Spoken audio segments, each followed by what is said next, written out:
आज रात्रीच्या जेवणात मस्तपैकी पिठलं आणि भाताचा बेत होता. पण त्याच्या आधी या दोघींनी काय काय त्रास दिला आहे चला दाखवते. संडे होता, दिवस तर मस्त गेला आणि थोडंफार बाहेर फिरून आल्यानंतर वगैरे हा व्लॉग मीच इव्हिनिंगला स्टार्ट केला.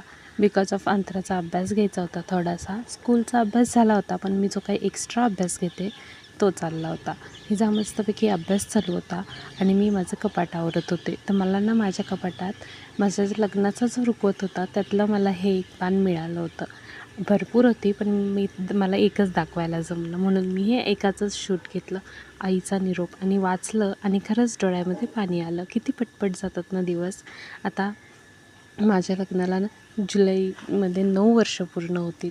नंतर अभ्यास वगैरे झाला सगळं, तोपर्यंत घराची अशी काहीशी अवस्था झाली होती की मग ह्या दोघींना तारक मेहता लावून दिला आणि मी लागले घर आवरायला. मस्तपैकी सगळ्या रूम साफ केल्या, झाडून मारला, कारण फरशा तर पुसता येणार नव्हत्या कारण संध्याकाळ होत आली होती.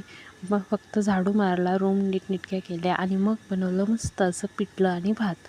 खूप छान आणि खूप यम्मी झालं होतं. कम्फर्ट फूडपैकी माझं हे एक आहे आणि खूप दिवसानंतर पिठलं भात होता, त्यामुळं खूप मजा आली. आणि हो, त्याचबरोबर किचनमध्ये पण भरपूर पसारा होता. मग हे सगळं काही आवरलं. मी सगळं काही आवरल्याशिवाय जेवायला नाही बसत, त्यामुळे आधी सगळं साफ करून घेतलं आणि नंतर मस्त असं पिठलं भात खाल्ला, मुलींना पण खाऊ घातला आणि आम्ही झोपे गेलो. चला भेटू उद्याच्या ब्लॉगमध्ये. बाय.